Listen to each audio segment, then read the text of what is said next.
Okay, well, good afternoon. I'm Chris Martin, the Vice President for University Relations here at WVU. And University Relations is an integrated marketing communication division that runs all of the marketing communication for the university. We're about 85 people strong, truly an integrated group with everything from web to design to media relations to new media to video. Nothing is in silos anymore. We do marketing communication. Basically what we do is a hybrid of journalism. So we have, okay.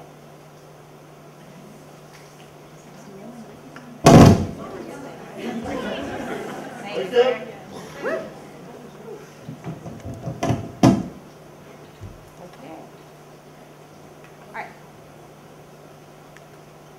We tell stories that are marketing driven, based on our relationship with our audiences. They are documentary in style. We don't make anything up. We don't script people because you don't have to. Our goals are to do what all fine universities want to do. We want to recruit students and faculty. We want to build recruitment marketing, raise money, build affinity, and elevate our image. And so we do all that with about 80 people centrally, 85, and then about 120 across campus. So that's who we are, that's what we do. Today, I'm going to ask you to bear with me for a couple of reasons. Well, actually three. One, I have a Mac, and this isn't Macworld, so I'm stuck back here because the little remote won't work. And for some reason, as I go from video to web, I have to sort of maneuver things here, so I'm going to ask you to be very patient as I do that, because, well, you don't have any choice. Really. Two, I have a fever of about 101, so I may start talking in tongues. If I do that, again, I would ask you to bear with me, because, again, you have no choice. You're stuck here with me for a little while. And three, I hate PowerPoint, but I got lots and lots of pictures because I love images and I have great people who do great photography. And I got a few movies, video pieces that have great music. When the student ID video comes up, you're all allowed. As a matter of fact, I expect you to all get up and dance. Well, all right. So this is called, and I never do things from behind a podium. So I'm going to try to wander around, but I'm going to have to stay back here. So there'll be a kind of cognitive dissonance throughout. The name of this is 28 Days Later, Immortalizing Real Time. And no, it's not about zombies or vampires, although it is about immortalizing real time. It's about integrating life and marketing communications. It's about memorializing, if you will, real time, quality time through documentary, narrative, engagement, and interactive tribery. I love the word tribery.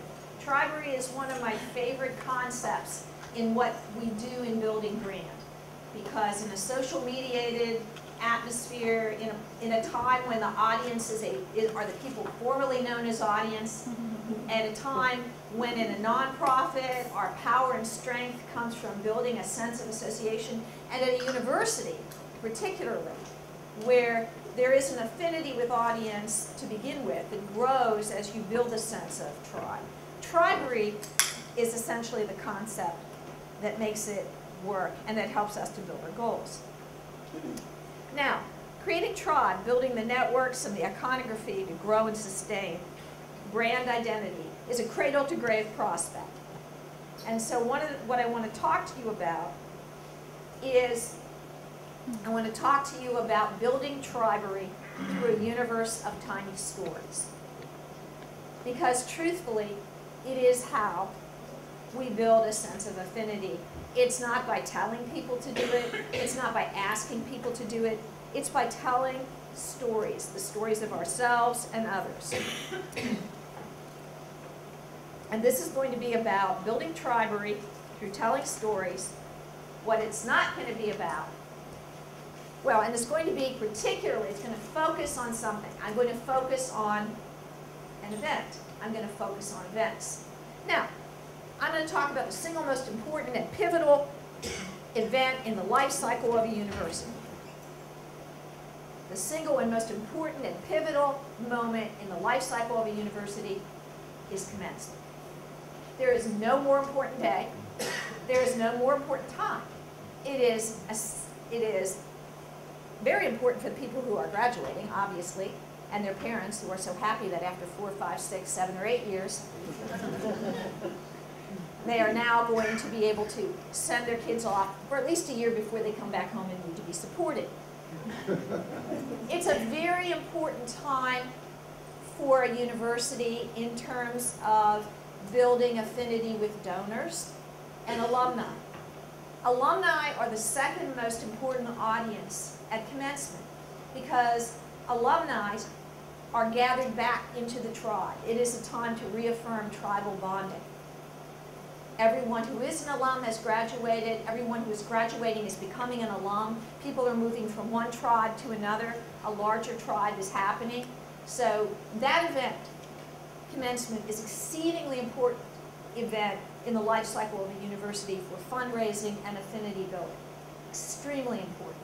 And the third reason it's very, very important is because what happens during that commencement, the sense of accomplishment, the sense of launch, the sense of tribe, the sense of pride, all of those things that occur that are emblematic and articulated during that time are used to bring new people into the tribe.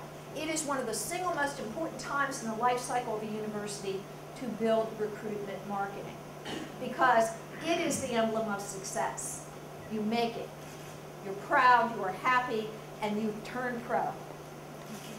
So, this is not going to be about events, however. This is not going to be a discussion of events planning. The reason that picture is up there, that picture and this one, is because when I looked up events planning, I Googled them, I got those two creepy pictures. I have no idea what these two people are doing, but it has something to do with traditional events planning. We're not going to be talking about that. There will be no venues, balloons, menus. Those are all important things, but that's just one little silo. We're going to talk about an event. We're going to talk about commencement.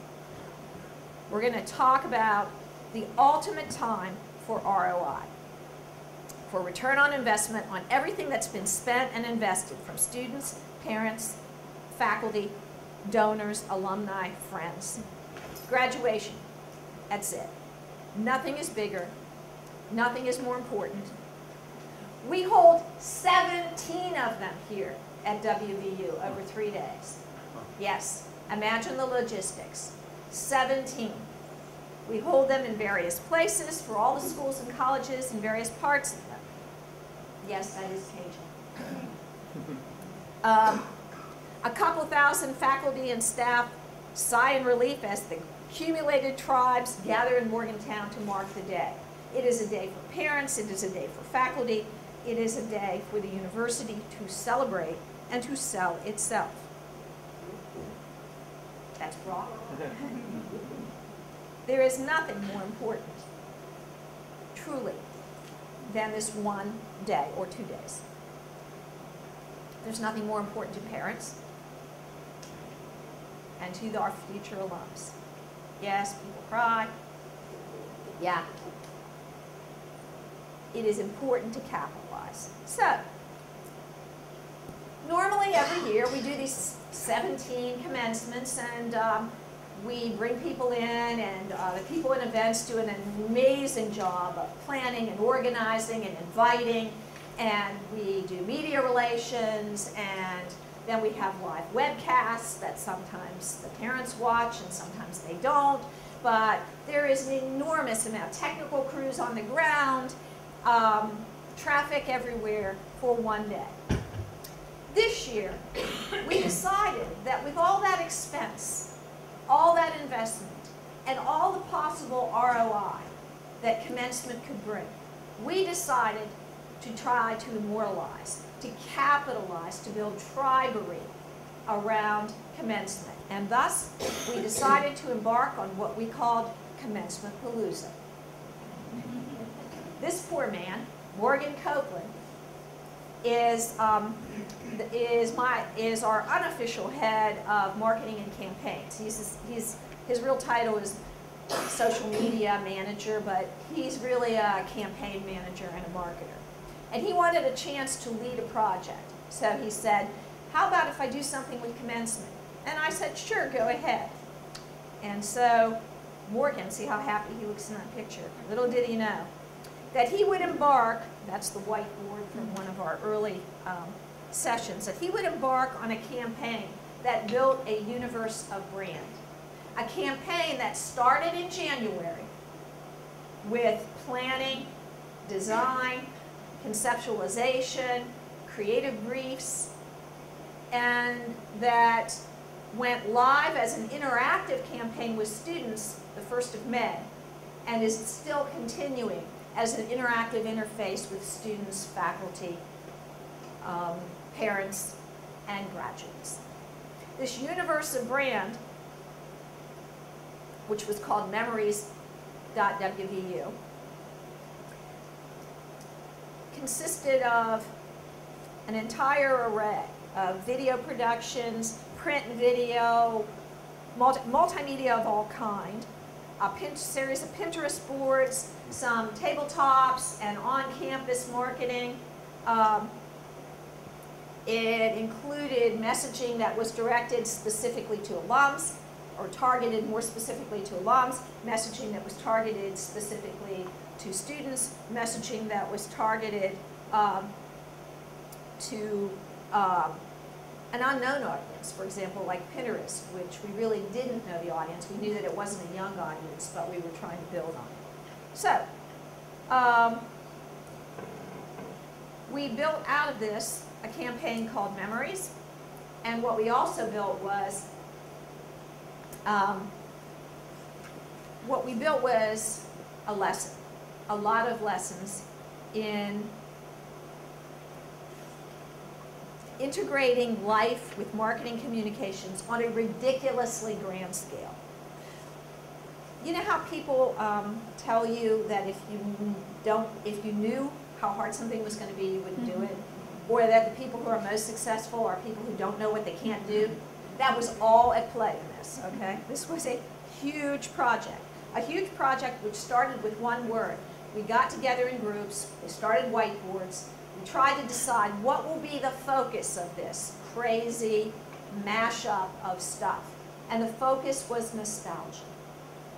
Now nostalgia, if you know the word and you know what it really means, nostalgia is not just a looking back. It's a looking back with a kind of pain. It's a looking back with a sense of longing and poignancy.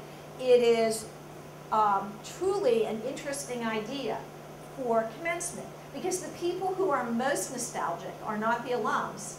Oddly enough, they are the graduates themselves, who begin this separation from their life, and who are young enough that 5 years ago is a very long time.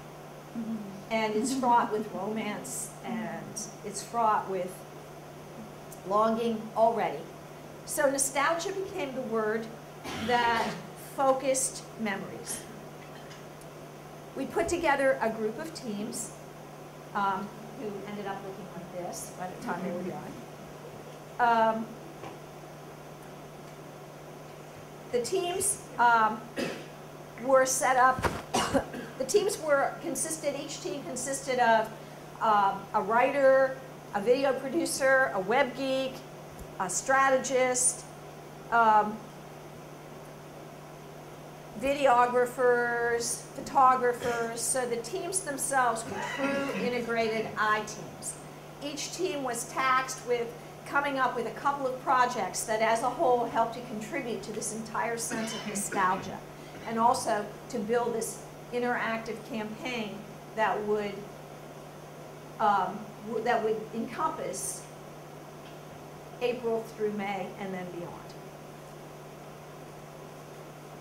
Those were the whiteboards. Nostalgia is, this was the creative brief for the the entire project that Morgan wrote.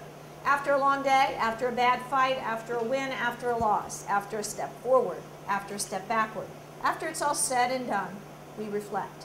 We wonder how we got to that place. So we can either repeat it or try to stop it from happening again, but what if you couldn't remember? What if you couldn't remember your team winning? Where were you at that moment? Who were you with? What did you say? What was said to you? How many new friends did you make at that moment?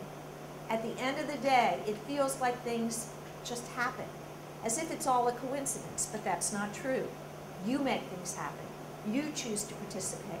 You choose to be a part of something. And something can always jog memory. We are the joggers, the memory joggers. This place is where adventures begin, where milliseconds are chronicled in the mind and propel us to the next step and the next. Then twists and turns happen, creating memories, adding to your character, molding your point of view. We are all mountaineers. How did this happen? For different reasons. Every student's adventure to his last 30 steps as a student is something to reflect upon. Those moments are everywhere, many of which we've already captured, some we need to recreate. Now teams, start jogging. That was Morgan's creative brief. I love that. That was never published. That was never meant to do anything but encapsulate the gestalt, the germ, the focus of this whole campaign. He wrote that for the teams. That was the lodestar that people followed. We would be the memory joggers. We would pull and push and propel people along a journey. And I love the fact that the campaign was centered and anchored in that kind of brief. Something that, again, never will show up in any of the material, but it shows up everywhere. Like sourdough mother, you know? Yeah, put it together and then you make a lifetime full of pancakes out of it. I don't really cook, but people tell me that. I believe them. So this universe of brand was built based on that principle, that overriding principle, that ideal that was encapsulated in a brief. The teams worked, each team had creative briefs of their own. Each team took on a series of projects. They were narrowed down. Everything had to go through an approval process, a pretty cumbersome one, really, which ended with me. Because, and the reason it ends with me for major projects is this. Those of you, all of you in this room work in communications. So you all work in a field where what you produce to get to your goal is public. Everybody sees it. And thus everybody thinks they can do it, which is, you know, always, you know, it's like, I always feel like people who look at marketing and communication and then want to do it are like people who eat a cupcake and think they're a pastry chef. But it's very public, and at the university, there's nothing more public than this. So the process for approval is it's pretty broad, but it always ends with me because I'm the person who gets called. And what we present is officially from the president's office, and my call would be from my boss. So the process was streamlined, but we worked it out. One thing to remember about that brief that I loved was A, the nostalgia, and B, there was something embedded in that brief that also guided us throughout the whole thing and took us to our conclusion. The last 30 steps. I love that. Morgan talked about it and encapsulated it. The idea that when you get to that day, commencement, there are, it's arbitrary, there's probably more, but there are about 30 steps across the stage. At that time, that's a rite of passage. At that time, there's a change from student to alum. And at that time for the university, there is a time when the tribe becomes larger. So we built a site called Memories. And I'm going to take you through some of the examples of what that site entailed and some of the key pieces of Commencement Palooza and share them with you. And then let you ask questions. So this is the site. These are the briefs, the creative briefs that we did. Each team had one. We did briefs we decided to narrow it down. We did a couple of things. We did a student farewell tour. we decided that one of the things that would be really important to link alums and students would be giving students the opportunity to do a playlist of their favorite places. So we picked a few students, including Brock, and asked them to take us on a tour of their favorite places on campus.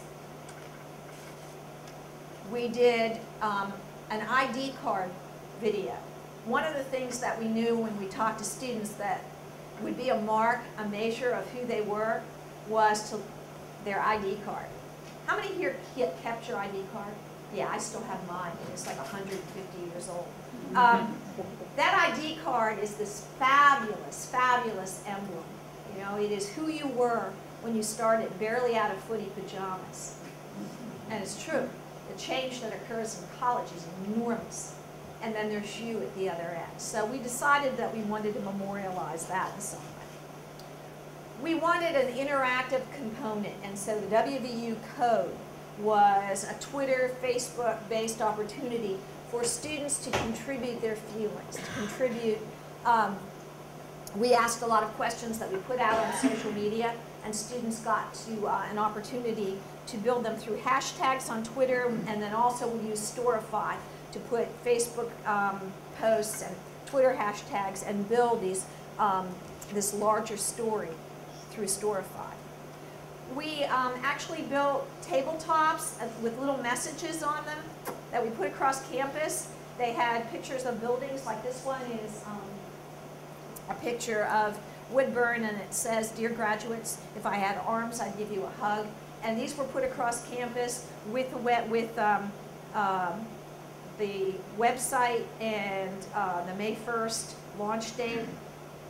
We did media. We got a lot of stories about our graduates in media, but we also did advertisement to let people know that this time capsule was coming, and starting May 1st, we would be releasing new stories each day up until graduation. We were asking people to contribute that way. On May 1st, we launched the memory site, or we let people know what was coming. On WVU Today, which is our multimedia site, we let people know. We had stories throughout the media. We had a button that took people to the microsite. And then we had the microsite.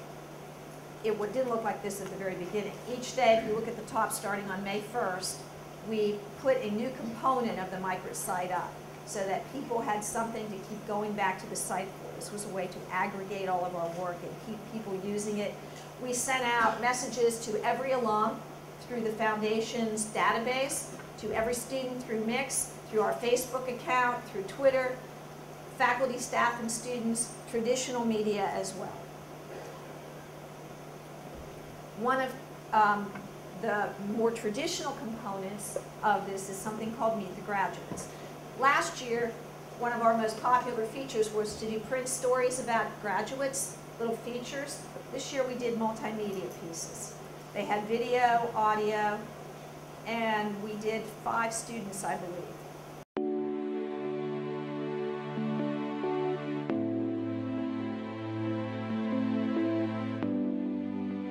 I grew up surrounded by this university. Ever since I was a kid, I wanted to come here. I've always been a mountaineer. WVU has taught me friendship and how to be myself. WVU has helped me grow as a person. I've become an individual. I figured out who I am. I've been able to be involved with organizations and other people. Things that I never even imagined have happened for me. I don't think that I would do the things that I have done if I didn't have the experience to live far away from my family and study abroad. I don't want to leave. I really don't. I'm going to miss West Virginia so much. My roots are so deep here. I mean, I'm a 7th generation West Virginian. Being a mountaineer is a great experience. It's a family. WVU has taught me that education is out there, and if you want it, you just have to step up and go get it.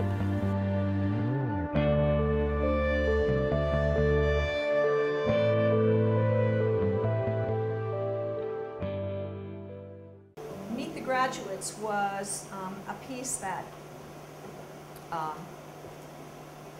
ran throughout. That was just the overview. It was a video overview, but each student had a piece that was multimedia with audio, a print piece, and photography. So that was one of the components. In retrospect, we would have liked to have done about 20 graduates. We were lucky to have done as many as we did. But the overview was a great way to promote it, and people watched the graduates and looked for their stories throughout. On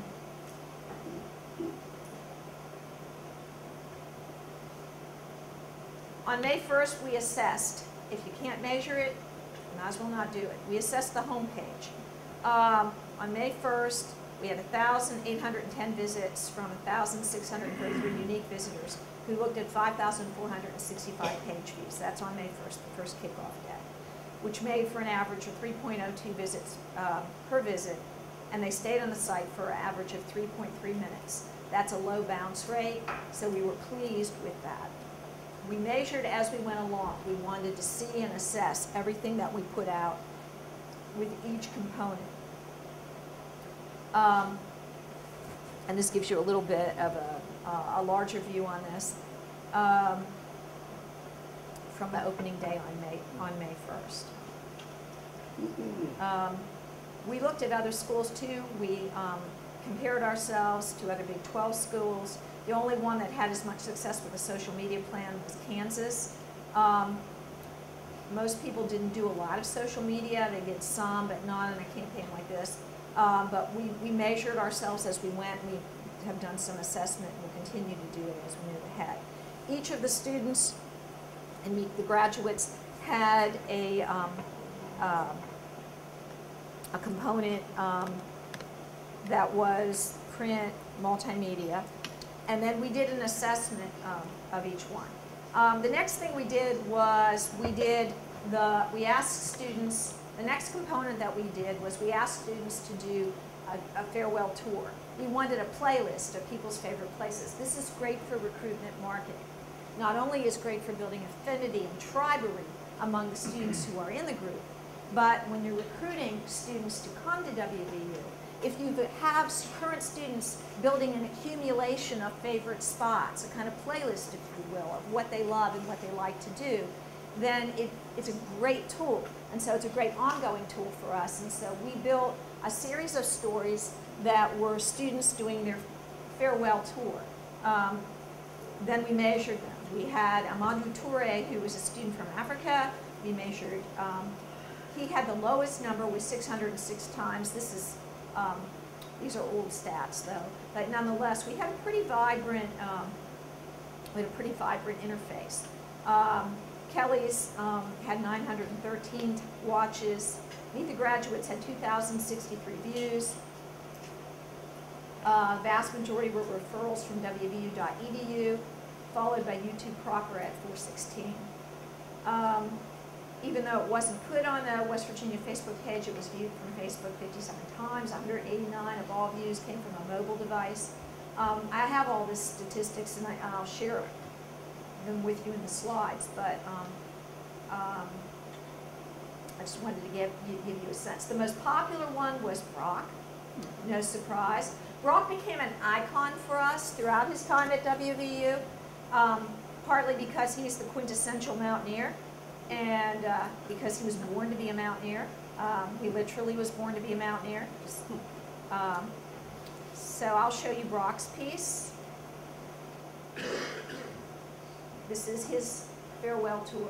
He takes you to his favorite places, now empty, and bereft of all the people that used to be. I have more love for this university than I have for almost anything. I say God, my family, WVU. You know, I've spent a lot of time in this building. I came into this university so immature, just looking for myself, and I'm graduating. I feel like a man.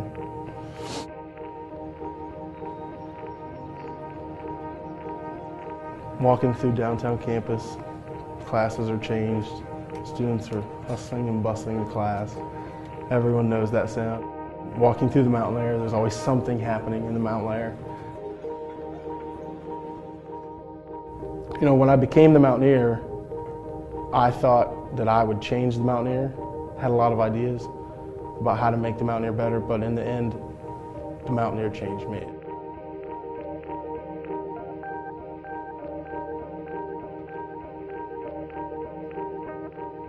Walking in the Coliseum on game day, seeing the fans and hearing the roar of the crowd when we score.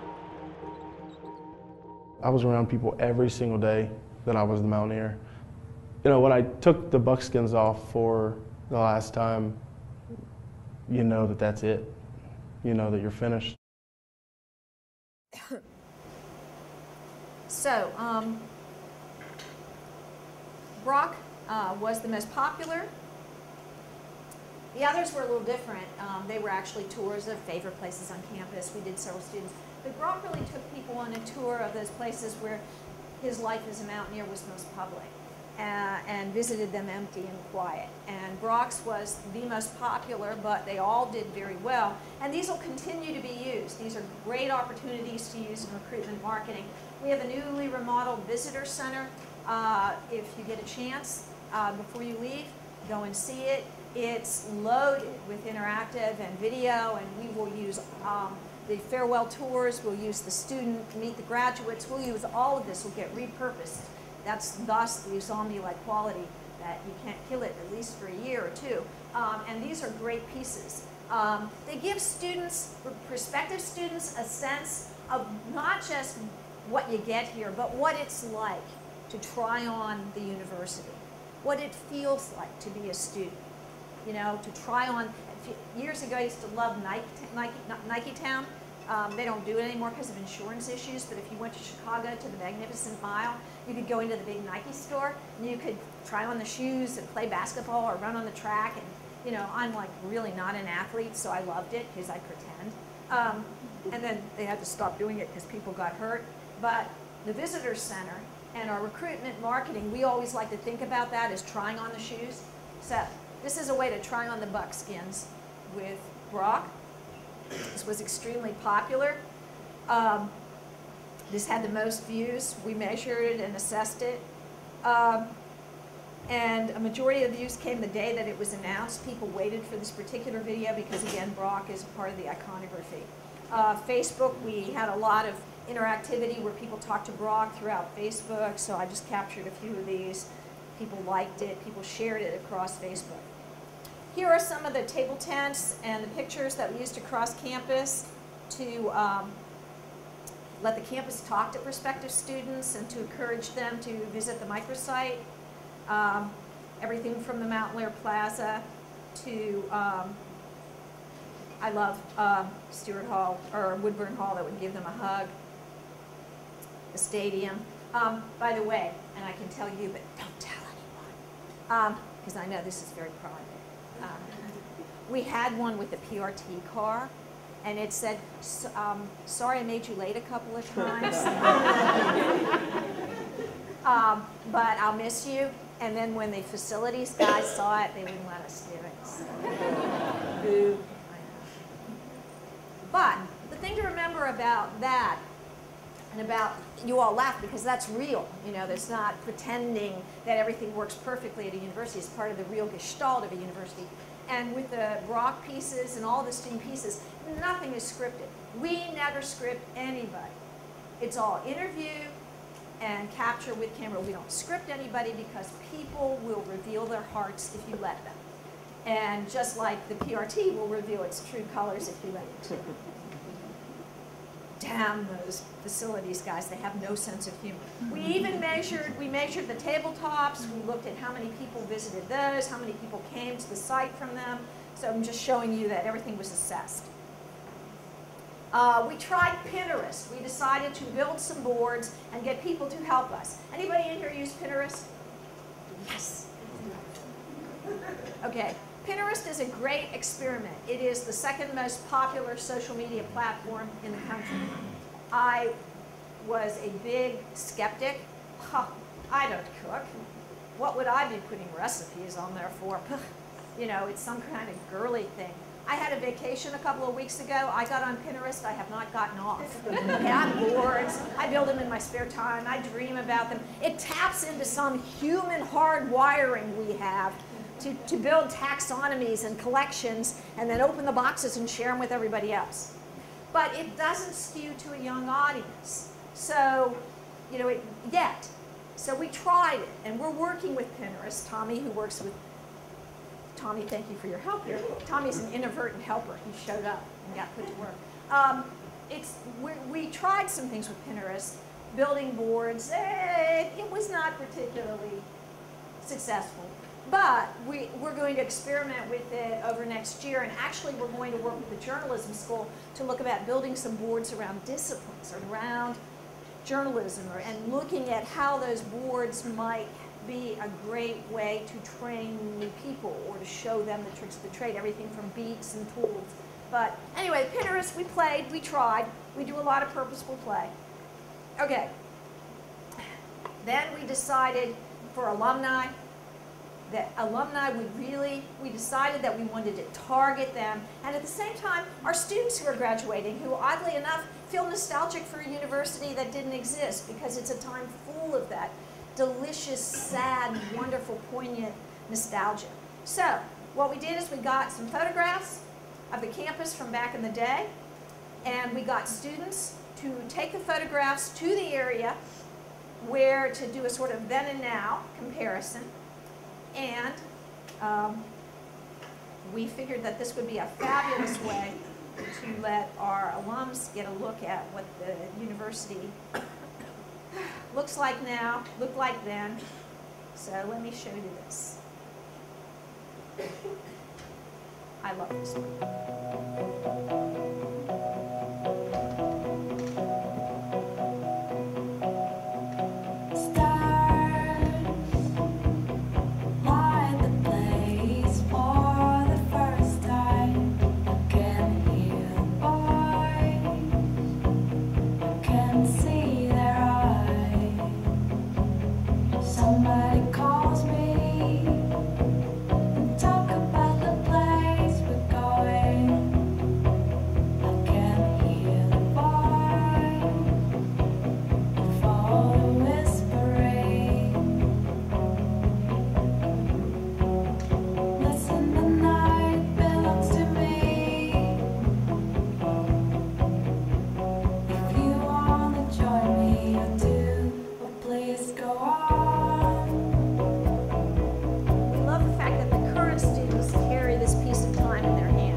Most popular video or piece in the whole set because it.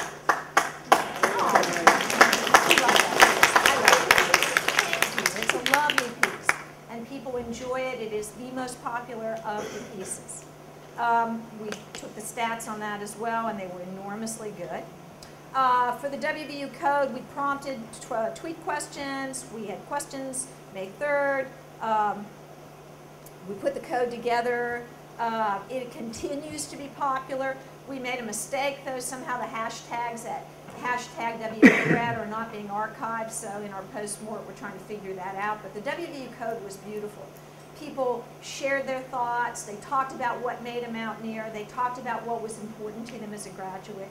It truly was a lovely and wonderful piece.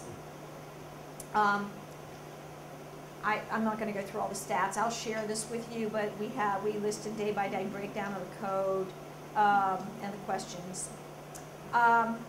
This piece, and I'm going to show it to you real fast. One of the things that we wanted to do was we knew that student ID cards, that people keep them. And as you said, many of you have kept yours. I've kept mine. So we got a bunch of people together, and we did a real lighthearted. Yo, man, look at me, man. I got all the jewels. Look at my shoes, man. I'm sharp, man. I look good, I look good, I look exactly the way you wish you could. I look good, I look good, come on. I'm in love with a girl that I call old school. Got the feather in my hat because I'm just that cool. You peeping at my alligators bent kinda slow. They peeping at me pimping cause I got all the game. And even if the day changed, it's all the same. You rolling up the block but you in the wrong lane. You hating on a brother, man, you must be insane. I look good, I look good, I look exactly the way you wish you could. I look good, I look good, come on. I look good, I look good, I look exactly the way you wish you could. I look good, I look good, come on.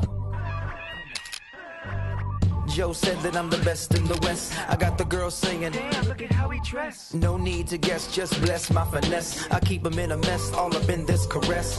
Jeans, fitted, shirt, knitted. Man, she need to quit it, she already did it. She all up on me, so I guess she gonna get it. I look good, I look good, I look exactly the way you wish you could. I look good, I look good, come on. I look good, I look good, I look exactly the way you wish you could. I look good, I look good, come on. Right, come on. Right,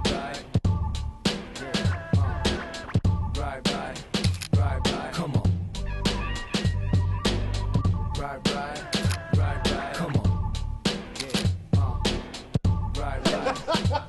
That's all I got. That's all I got. I look good,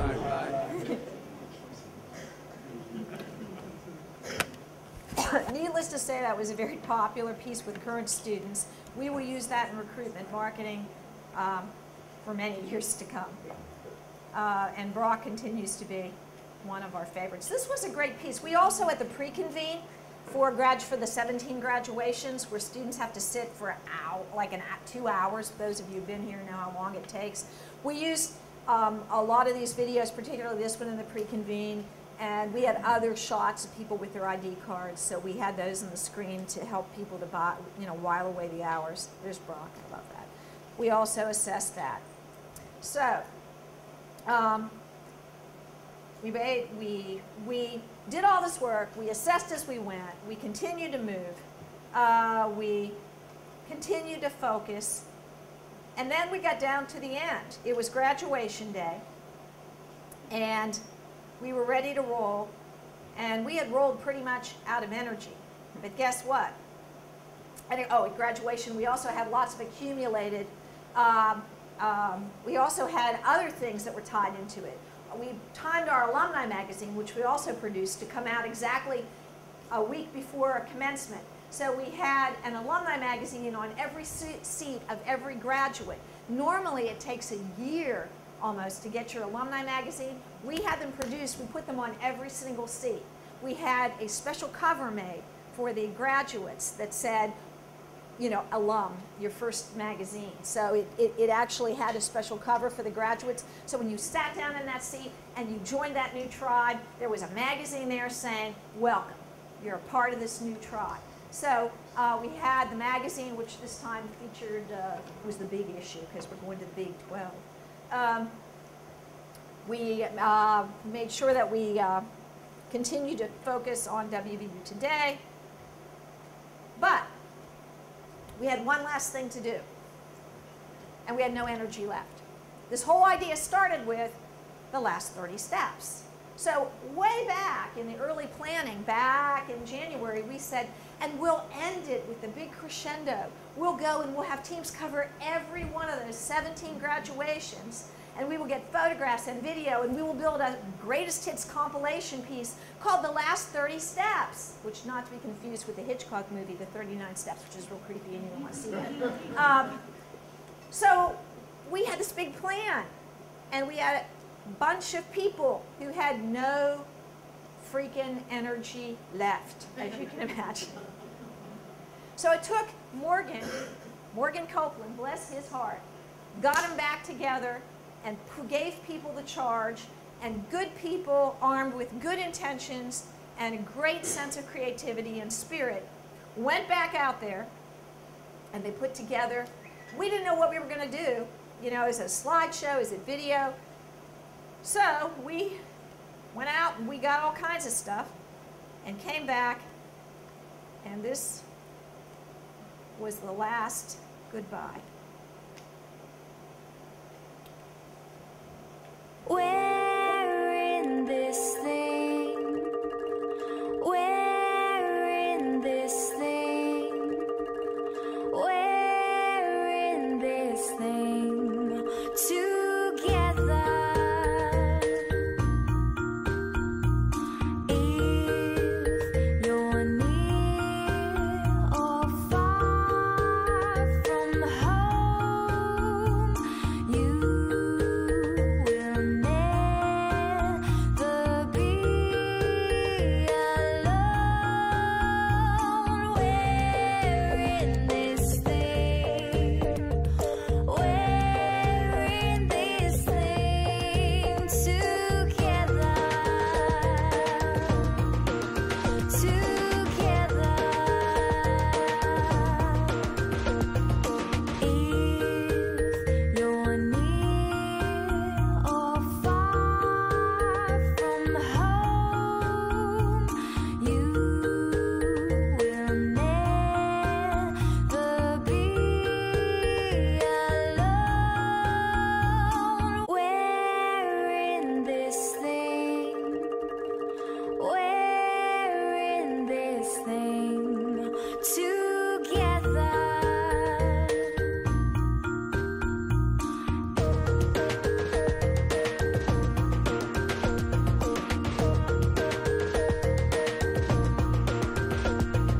We're in this thing. We're in this thing together. Together. We're in this thing together.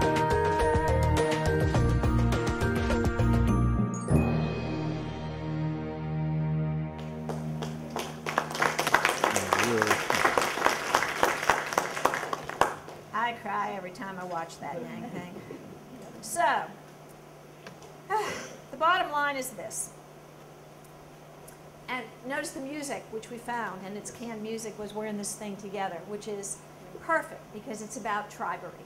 It is about 28 days later, and a year later, and a lifetime later.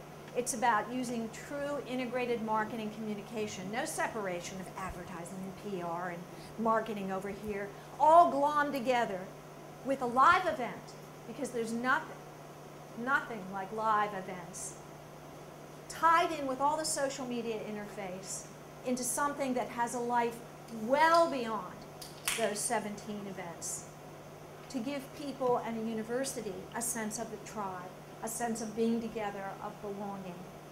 And truthfully, I work here. I see this every day, and yet I can't watch that without being proud.